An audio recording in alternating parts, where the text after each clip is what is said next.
Well, we got another devastating news for the Bulls. PWill is out for the season due to a foot injury. Will have season injury surgery on his foot, but we also got some good news in other sports. We got Cody Bellinger is officially a Cub now. They got the ink is done. Moving on, sign, seal, deliver. I'm yours for sure. But then I gotta pose you another question about these here bear down bears. Mm-hmm. If we get a quarterback, if we draft a quarterback, how much time are you giving them? Or how much patience are you giving them? This is Chi-Town Sports Central with your host Steve-O, with Kev, Bobby. Ooh, that man got a new background. C-Dub, Hayes. Hey, we about to go straight into it. Let go.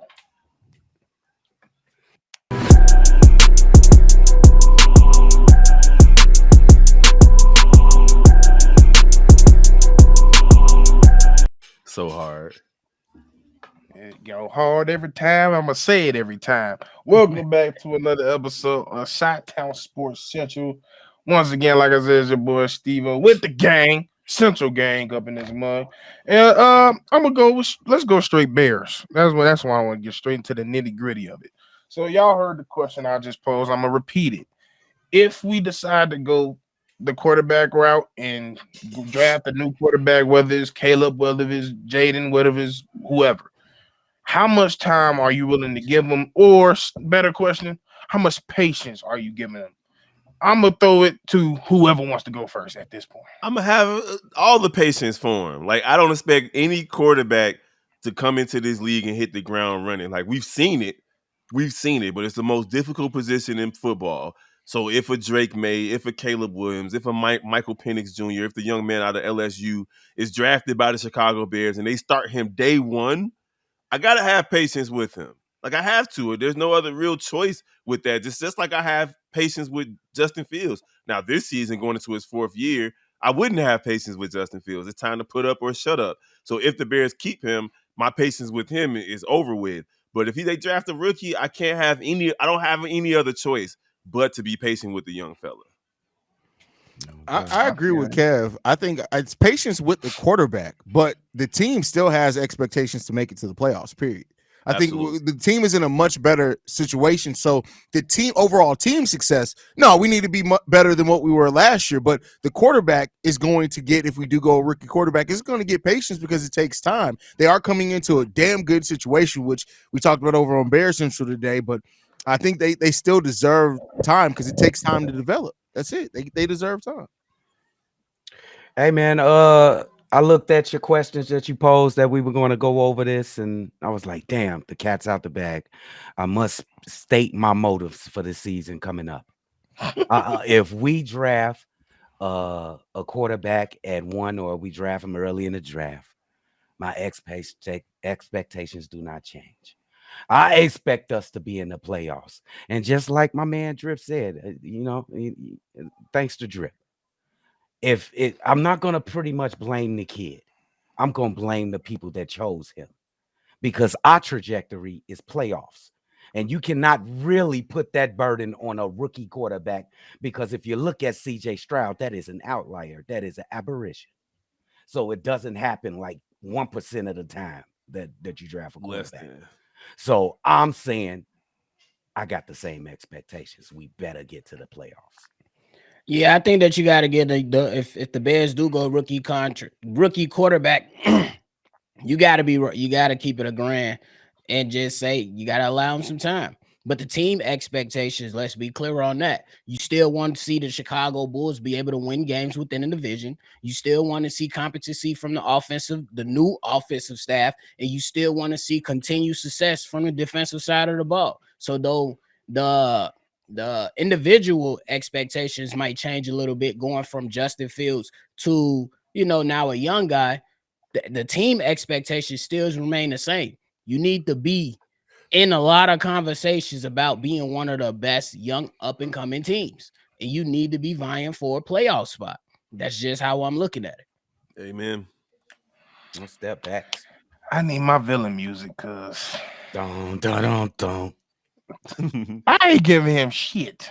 Thank you. I'm gonna be honest with you. Talk to me. I'm gonna be honest with you, and it has a lot to do with The team aspect is the most important thing, which I'm not too much looking at like, oh, he needs 4,000 yards. I don't care about all that. I'm looking at wins, and that's going to be you're going to have to get things very quick and very fast. And based on the team that you're getting drafted into, I don't give a damn about fairness right now because what Josh came into wasn't fair. What he's dealing with right now isn't fair. But you're coming to a way better situation than he ever saw. So I'm not necessarily like going at whoever we pick at hard. Like it's not fair because of what what y'all said. It's the front office.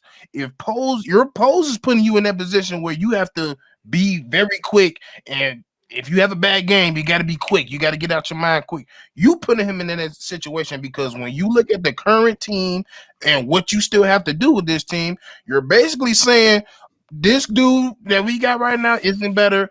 The dude we're drafting is better, and we're expecting the same thing and the same outcome. It's year 3. This is no longer the rebuild no more. It's starting to once you hit about year 3, you're starting to take swings. So to me, whoever the quarterback is, I'm expecting playoffs. I don't care who it is. And I know a lot of people gonna be like, oh, he a rook. No, when you are a number 1 pick, and for a situation such as us, where we're not one of the worst teams roster wise, you don't get the same grace that a Bryce Young would get or any other young quarterback. You're not getting the same grace. And that's really it's all due to what y'all have done up to this point. You're going to put unnecessary pressure, as well as the fan base is putting unnecessary pressure on if we decide to make that move. They're putting a lot of unnecessary pressure on Caleb or whoever we decide to draft.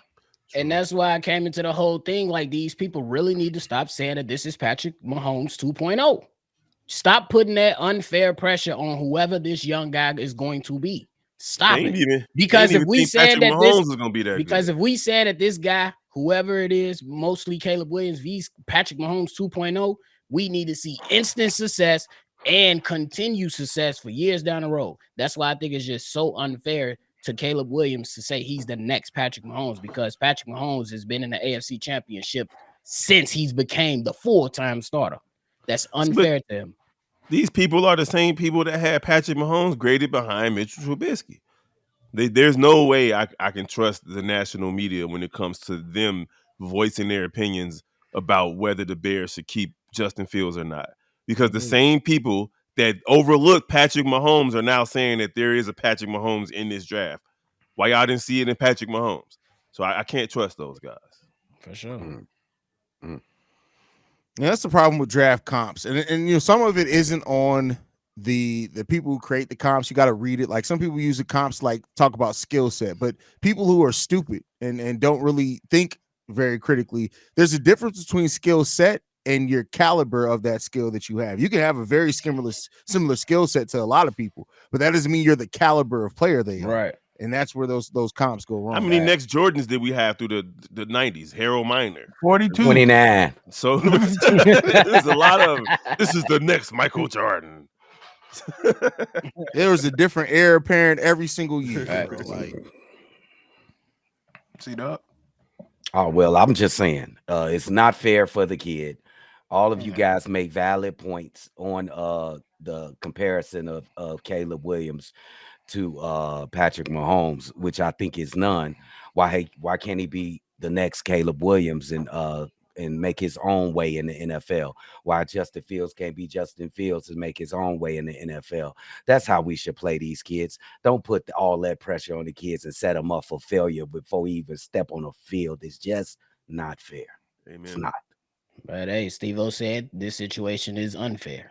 That's just what it is. It is. I agree with him. Yeah, like, that's the thing. Like, one life thing ain't fair. and that's the one thing. Like, I came into this with the whole Justin Fields situation. And it's like, nothing's fair. It's not going to be fair. Like, it is what it is sometimes. Like, no matter how bad they put you in a situation, unfortunately, that's just what you're in right now. So, Agreed. like, that's the thing with it. Like I said, I don't care. Honestly, I mean, I do. I'm lying to say I will be lying to say I don't. But I got full confidence that my front office is gonna make the right choice. And if building a quarterback is the one you want to do, or drafting a quarterback is one of you, Hey, you just better be right. That's all I Yes, got to say. sir. Hey, Amen. if we draft him, make sure he leave that Fashion Nova beanbag in L.A. If any of y'all have Bro. seen that damn, If he is cold as everybody's saying he is, or he gets as cold as everybody think he will be, hey, you can. I don't care if you dressing like you from ancient Senegal. I don't care. Do what you want to do. he I don't said care ancient if you Senegal. from the mean, if you dress like you from the mean dynasty. I don't care. Jeez. I agree with you though. We love Dennis Rodman, and that fool was I was marrying about to say that. hooks.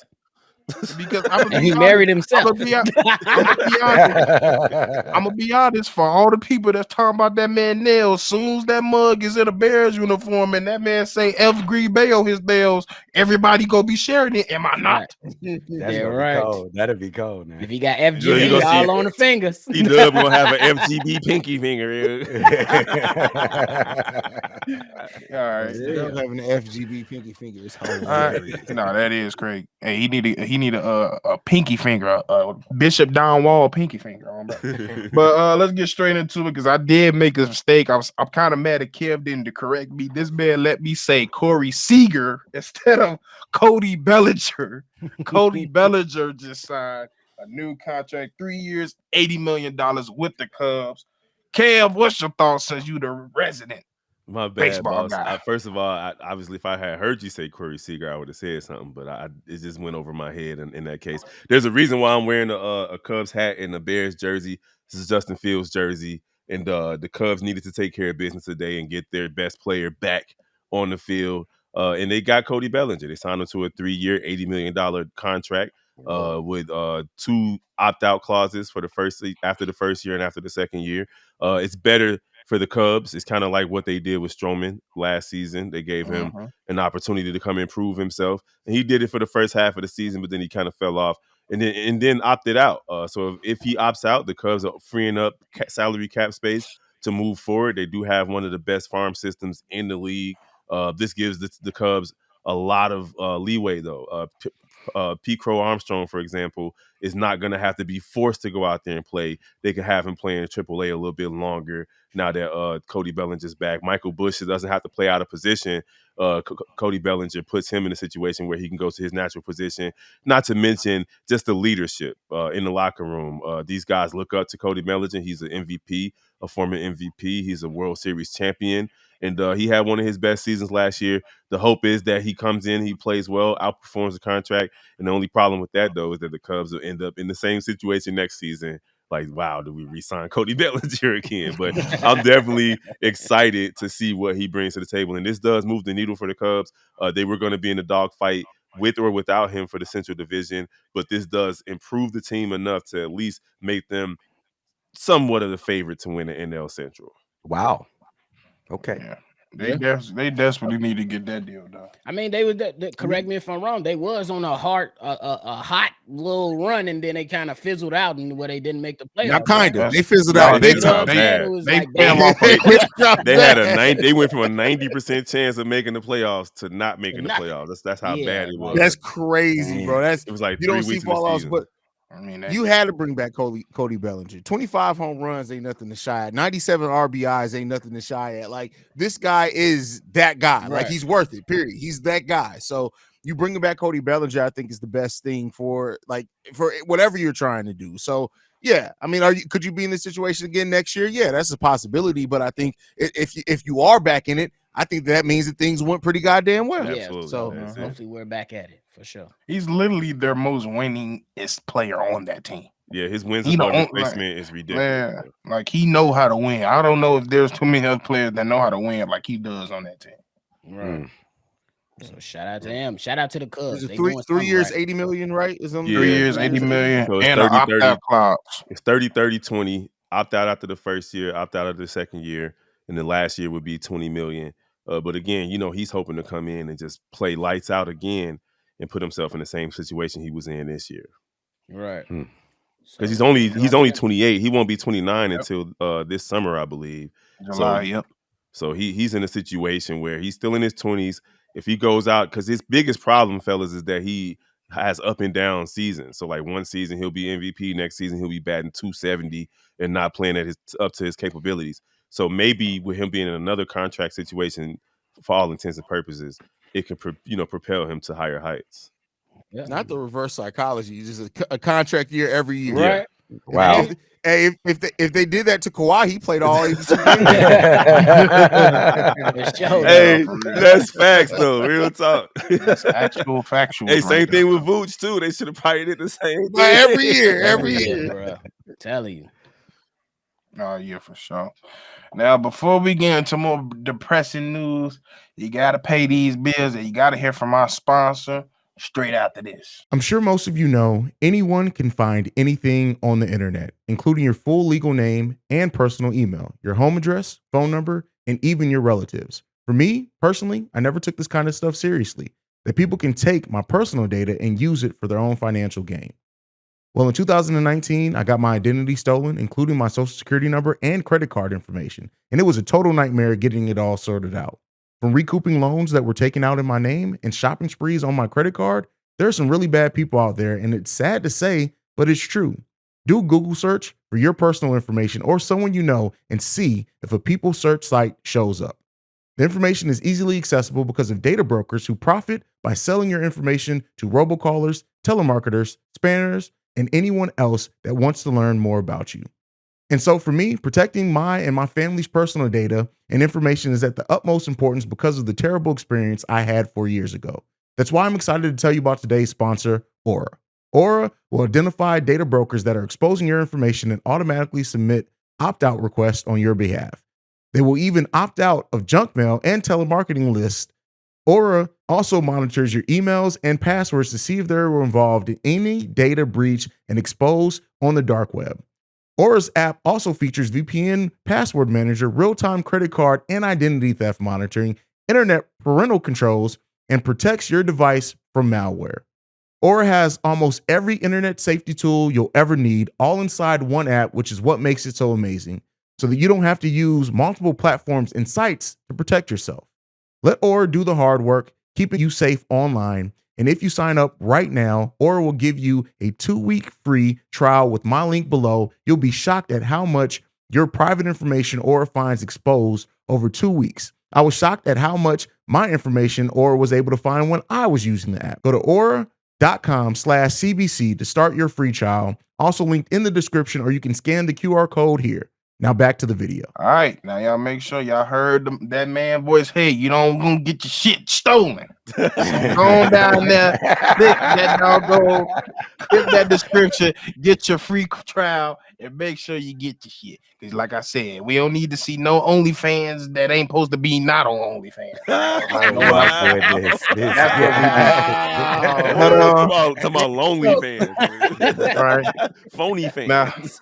Nah, for real. Now let's step over to the side of depression a little bit. So, as we started this whole little panel thing, the one depressing point has been the same team for the most part. Next to the White Sox, the main reason why we ain't been talking about them because they ain't telling us shit. They ain't been doing the shit. First day they got their ass whooped. There go your news for the White Sox. But we got I believe it dropped. I want to say Friday night, very late Friday night. We got like 11 o'clock. Got the news, and we've been talking about. We went hinting about it. I believe it was either C-Dub or Hayes that kind of mentioned that this is the same injury. I forget who had it, but it took them a way longer time for them to get back, and they might not be as truthful as it is. But we found out that we lost somebody, PWill, for the rest of the year due to a foot injury, a foot surgery. So he's done for the year. We knew something was wrong. We was not hearing any news. They just, the whole Bulls terminology is we're gonna evaluate him every 2 weeks, but it was like a month. He's been gone for a good almost 2 months now. So we was worried that it was more worse than it is, and our dreams kind of came true. It was the reality is it was worse. So to anybody, what's your reaction of this whole news to begin with? Go ahead. Go ahead, C-Dub. It's really sad. I feel bad for the kid. At first, this is being his contract year. He was playing for that bag this year. I actually thought he was doing pretty well in the first part of the season. He still had some of those negatives that come out every so often where he lose the ball on it, just dumbass turnovers and not being more aggressive like we wanted him to be. But you just got to feel bad for the kid because I know he was trying to play his heart out to get a nice contract and stay with the team. So first reaction is that I just feel bad for the kid. No, for real, like it's tough. I'm right there with you, C Dub. Like I know that he came into this season with high expectations for himself. He wants to re-sign with the team. He want to get that bread, and he was coming into his own, especially in situations with Zach being out or DeRozan or both. It seemed like he was, starting to find an identity outside of just being, the flower boy. This is out there just being passive PWill, as we would say. It is what it is. It's what it is. He was definitely passive the first couple of years, but this year you started to see him kind of come into his own, and that injury couldn't have come at a worse time for him, man. Because Kobe White's coming to his own, PWill was also following in his steps, and unfortunately for him, man, it sucks, man. Injuries are a part of the game. What you gonna look like when you get back, though, fella? I don't know if it's gonna be for the Bulls or not, but hopefully he can bounce back. We could talk about that. Hey, The thing I look at it with this when it comes to PWill, well, even the injury situation overall, that this is what the Bulls do, man. They aren't very communicative about injuries. They just aren't. And the type of injury it was, I said it when he initially went down, when I did my research on the injury. It's an injury that regular people find themselves taken aback for almost a year. So like it was like to say he's gonna be back in 2 weeks never really set right. Like it always seemed like something that they was gonna have to have surgery with. Because what it is it's in the bone marrow of the foot. It's in the bone marrow. My That's goodness. that's painful as shit. yeah. So it sucks, especially in the How do you contract. have an But here's what I'm injury gonna in your bone marrow, bro? That sounds like a vindictive situation. Like, say. Not vindictive, like your body was like, hey, fuck you. like hold on, like what? But yeah, so I mean, the injury sucks. I think that it does put an interesting situation on the whole Patrick Williams contract scenario, only because the Bulls offered him, what was it, 4 years, 60 something million. It was basically 16 million a year per. He turned down. Reportedly, he wanted more like 20 million a year. I tell you what, that 20 million a year ain't coming out, Yeah. boy. Like, but outside he had a great month of December, averaging almost 15 points per game, 5 rebounds, 4 assists, I think a block and a steal per game. He killed it the month of December after Zach initially went down. He got the foot injury. He never was quite right after that initial foot injury, and he came back for a few games, and the rest is history. So, but I think this has put it in a situation where Patrick Williams and his agency are going to have to probably be forced to either go out in restricted free agency and find a deal elsewhere or take the deal that the Bulls offer. Mm-hmm. That's it. Yeah, that's the way I was going with it. I think that a lot of the times when you basically how you laid it out with this guy potentially, could have been vying for that 20 mil per, but now, hey, he ain't getting that, as you said. I think now that the Bulls might be able to, I don't think the front office is gonna give up on him. That's just how I'm looking at it. They haven't looked to trade him in certain, discussions and rumors that have came up, and you understand it. You want to allow your young guys time. But the injuries is another thing that's continuing to hold Patrick Williams back at the wrong times. I believe that, one of the things that probably slowed this progression in my thing was the wrist injury initially, way back then. And now this is another thing, as you've seen him taking them steps forward. Now you got the foot injury. So now, like Hayes said, I think that they allowed a restricted free agency market just to kind of dictate what he's going to get paid. And who knows what happens. But I think that the Bulls might find him another young player who signs for another team-friendly deal like they got with Ayo and Kobe, because I believe those two are going to outplay those contracts. They're already doing it.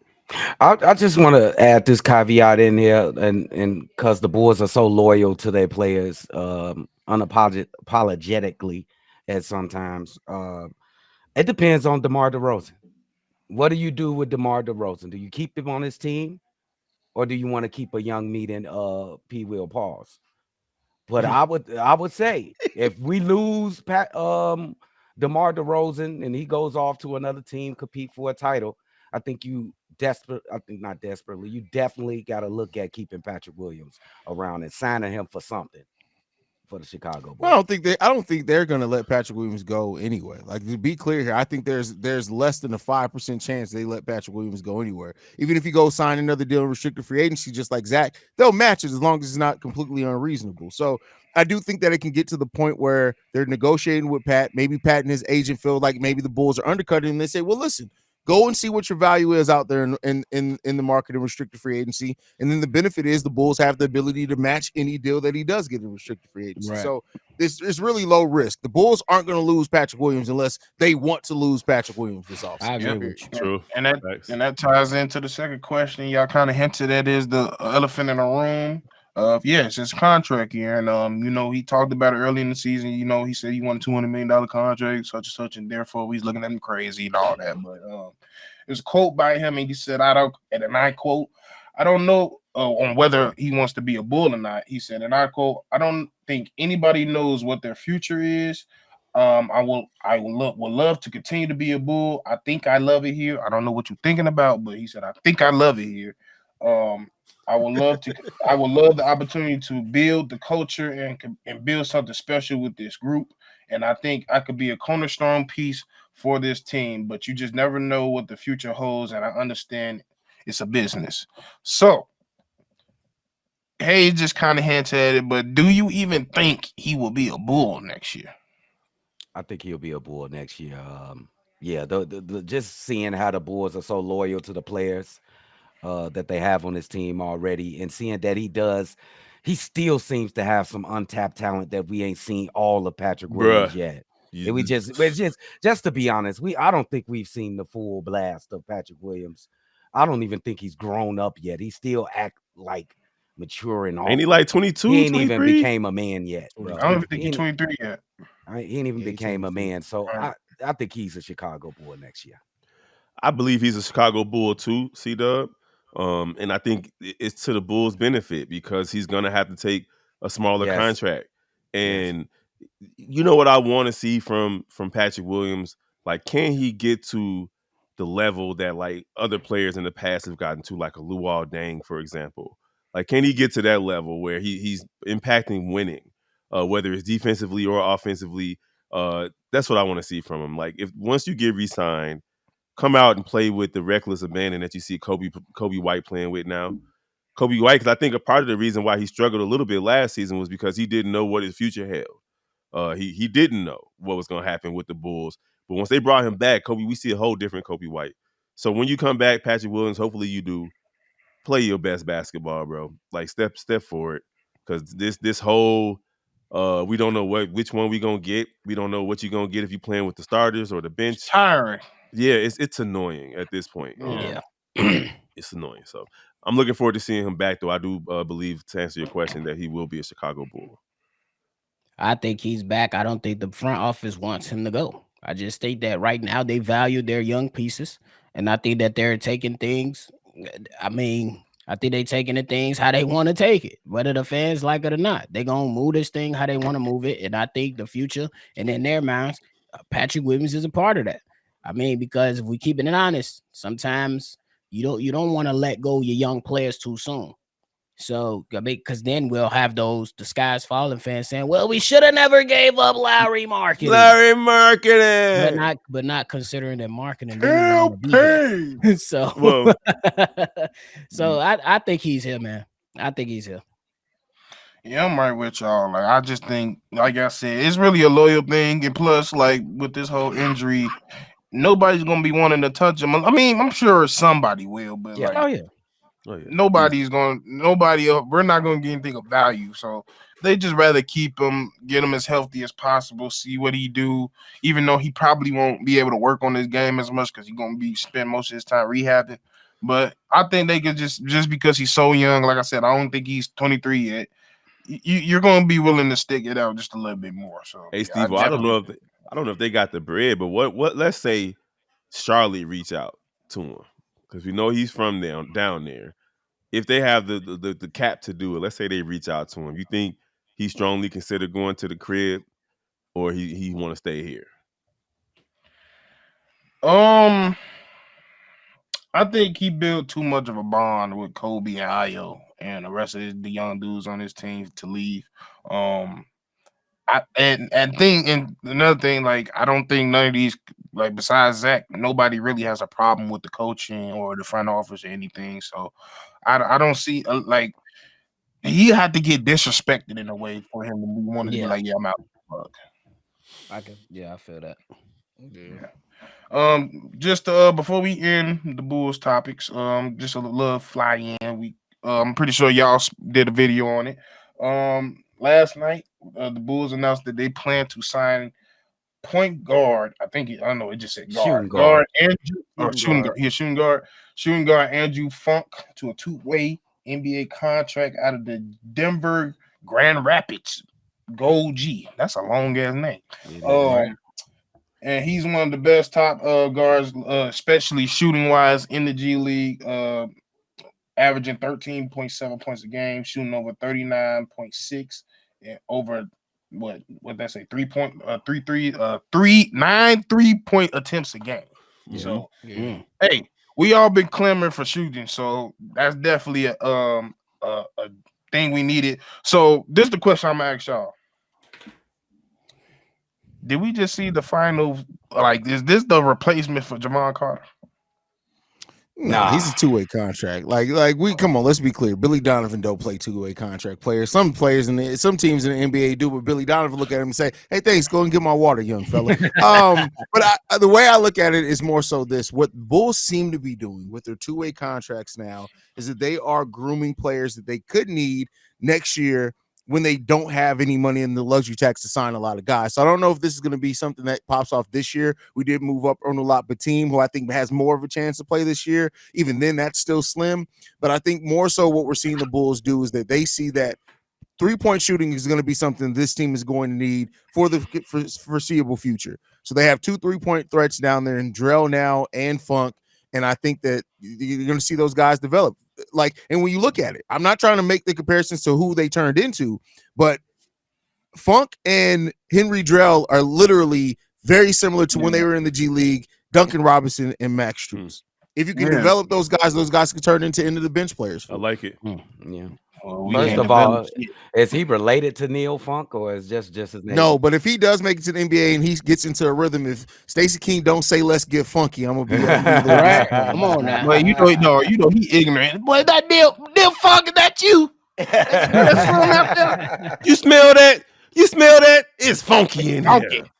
Hey, I just reacted to one of his games. He a pretty good knockdown shooter. He shoot it from anywhere, very confident. He can also get to the basket too. He's okay. He's okay. Let's see Yeah, how long it takes he's to get in the smart. basket. Like the thing that I like about him is that he takes the three. Like when you get it to him, if he's open, he's taking taking the three. the He's not three. going to hesitate. He's not going to Yeah. think. And with that, if he realizes that somebody's going to close out on him, he moves the ball around quickly and gets it out there. Those are two things. As somebody who isn't the most athletic, isn't really a threat to put the ball on the floor, either shoot it or make the smart pass quickly after making your decisions. He do both those things. and really not well. pump fake a million times like Javon Carter. Yes. But Oh right my now, I God. think that this is the boys you invested in your player development area department of the team. We need to continue to see it. But the biggest thing come down to Billy Donovan. We know Big Team has came up. Does he earn his opportunity to receive some minutes? We shall see. We see Julian Phillips getting some. We see Dalen Terry getting some. Hopefully, these guys can continue to, receive opportunities, but actually those guys now flourish with those opportunities in the future. So we'll see. Hey, I just want to get a Bulls a little credit for player development this year. From a D to a C, I will give them that.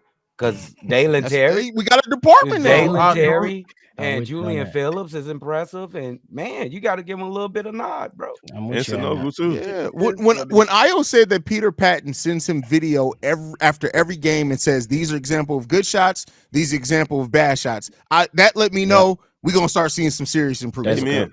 Absolutely.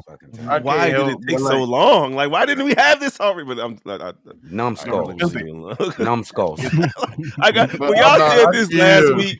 Like when y'all Next, we said just this, need when Go y'all ahead. said this last week, like, oh, the Bulls finally got a player development. I'm like, wait a minute, like that didn't like you had It player did not. development on 2K.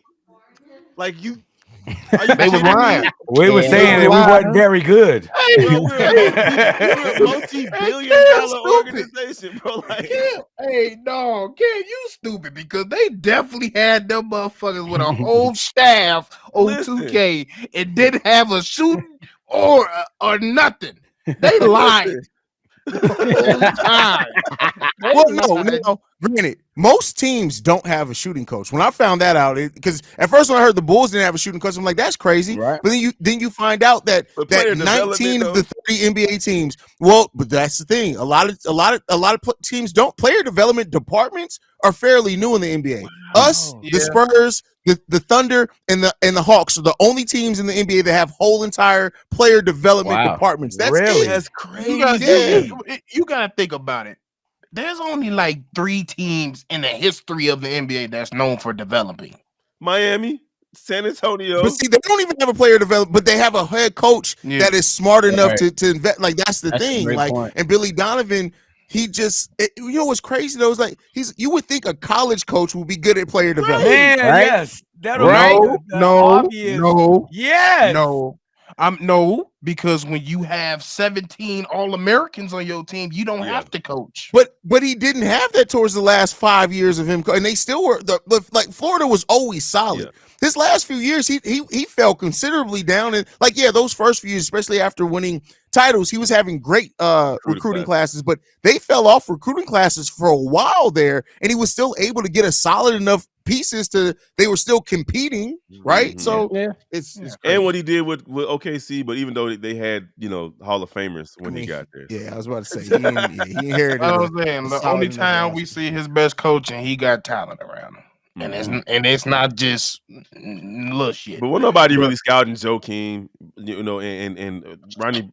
I'm saying like Joakim was a top tier player, but he wasn't like that when he came to college basketball. That's He all was I'm No, saying. he wasn't highly he rated. was I think the coaching- highest recruited player out of that group was Torian Yeah. Green, which ended up being the one that didn't make Exactly. the NBA. You sure one Al? Al Horford, Brewer. Maybe it was Al. It was Al. Torian Al. Green for sure. Was it Torian? Because no, you might be right. Torian was he was killing shit in high school. So yeah. So he got But, the best out of those guys. Nobody expected yeah. them to win back-to-back. Yeah, for sure. But yeah, that's another conversation we gotta talk about for sure. But I'm not gonna end it, but we're gonna end with a more of a fun topic, and it's not really Chicago related at all. It's just a topic that has been just burning in my soul, and when I saw it, can't even lie, I got kind of irritated, kind of very much frustrated. So the other day, I forget what I was doing. Maybe I was on Twitter, and I see Eric Bieniemy. I was like, ooh, he just went somewhere. And then it said he will be set as a offensive coordinator at UCLA. I said, hold. Not only do he not get a job in the NFL, but this motherfucker couldn't even get the head coaching job at UCLA. He got the offensive coordinator job. Now I get it. They did the UCLA just got a new coach, a former player that used to play at UCLA. I forget who he was, but he was a former running back in the league. So I get it. It's a culture thing, but to me, it's just not right. This dude is too. Luke Getsy got a goddamn job. Lukey And this dookie. man don't. What the hell y'all got to say about that? Hey, I'm gonna be quick because I'm gonna probably be unpopular. I feel like he had a lot of chances. I feel like it ain't nobody to blame but himself. You hear a lot of reports about his attitude with the players and how tough he is. You know how soft this generation is. So I think you can't blame nobody but himself. That's it. I would agree with you in this regard. He did decide to leave Kansas City on his own. Then when he got to the Washington Commanders, you had his own head coach saying, yeah, I had guys out there saying he's coaching them too hard. What? Then you got former players like Shady McCoy coming out and saying, some things about him and just kind of hurting their reputation. I'm with you, Steve-O. It's definitely not right. But as we said in that first slot, hey, this whole NFL thing is unfair. And there's just another example of it. Hopefully he can get back in. I believe he will get back in. He just got to go ahead and do a little time with UCLA, and I believe he'll receive another opportunity. Maybe UCLA will be more of a blessing than it is, a curse or a hurt, because maybe this is a time to where you can go and connect with a younger group of players now. You Absolutely. adjust your coaching a little bit. Absolutely. Now you can be viewed in a different light when you make your return to the NFL. Humble yourself. So, Steve-O, I'm right there with you in terms of feeling that he should have had a better opportunity in the NFL, if not to at least maintain offensive coordinator status in this league. It was almost double-digit opportunities available after this season. A team could have used his services, but I'm right there with the rest of the guys. Personality matters, and hopefully this is a humbling enough experience for him to make the mental adjustments that are necessary for him to get to the summit of coaching in the NFL, which is to get a head coaching position. But I will say it's crazy that Luke Getsy got a job in the NFL. Like, it's crazy that a dude who literally called 5 straight screenplays That's a fact. Games. That's a fact. It's a and fact. one time with so badly that the New Orleans team was like, well, what was the Tampa Bay team was like, we knew what play was because he just called it before. It's the same. It's just funny. the same personnel. You had the first game of the season. You had teams saying we knew exactly what they were going to do because they do it. It's the first game of the So season. it's like, that's where I draw the line. Like, the enemy, all of the quirks and all of that be damned. There's no reason for him to at least not get a shot. He wasn't just the offensive coordinator for the Washington Commanders. He was the assistant head coach. Like, he was number 2. Like, they gave him the title of, assistant head coach. So, like, you don't see that too often in the NFL. So it's clear that he has something, some type of benefit to offer to the league. But unfortunately, man, you know how it is. The Rooney rules and all of that, it is what it is. You know what it is with the NFL. Because that's my thing. Is like, to me, every great coach almost, well, not even say great, but almost all the good coaches are dicks. And that's what I was gonna say about the hard coaching. That's not true. Dumb, bro. Andy Reid is not. He's 90. That's Andy. That's one person. But Lane Kiffin, Andy's one person. He's a grandfather.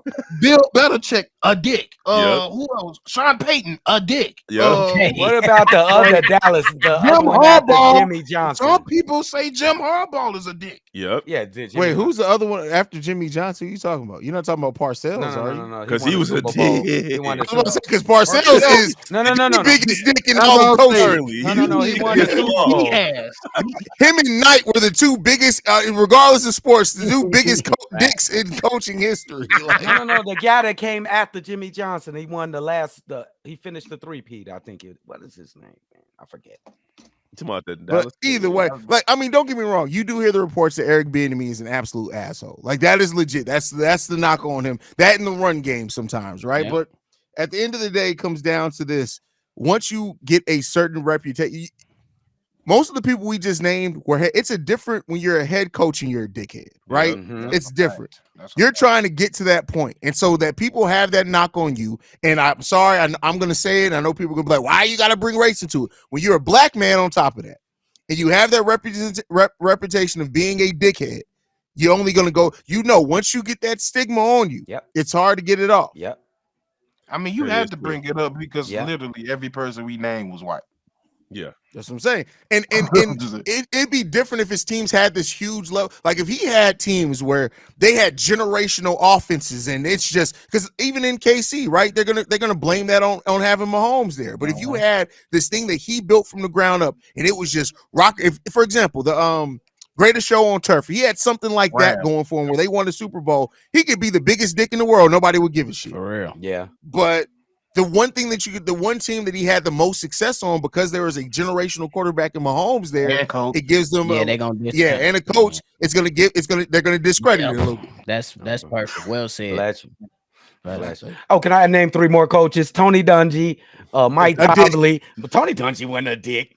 Tony Dungy was a No, Christian he dick. was, All the man. dicks in the world. I won't say Look, he Tony, was a dick. I'll say He this was a about hard hold ass. on, wait. He was a hard You ass. listen to Tony Dungy talk after he's You know retired what? and some of the shit he Bro, said. He He said that definitely be became- doing that. he was a dickhead, bro. But he- he just liked him. He got old. And all old people become The difference dickheads. is that Tony Dungy put it in a compliment sandwich. He would say something nice, dickhead, say something nice, and then he'll pray with you. By the end of it, you like, what the fuck just Right, happened? what's going You on? sound What's like going me. on? That You was sound like definitely an Big old Bro. pastor. Thanks. He's definitely an old pastor that tell you yourself in front of the congregation He and then say definitely- we praying for you at the same time. Exactly. Now, Sister Ennis was caught sucking dick behind the school, but you know we gonna love her anyway. We gonna love her, dude. Lord, Not my church.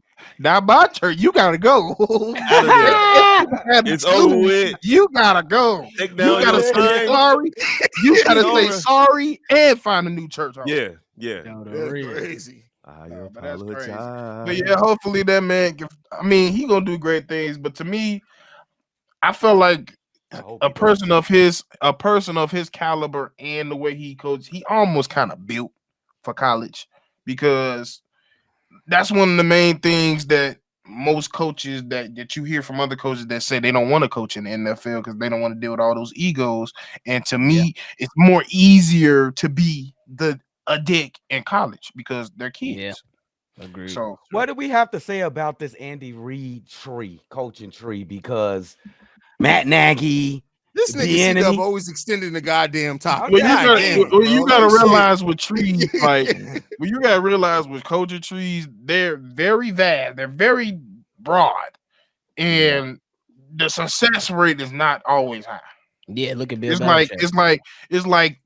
like you can look at everybody.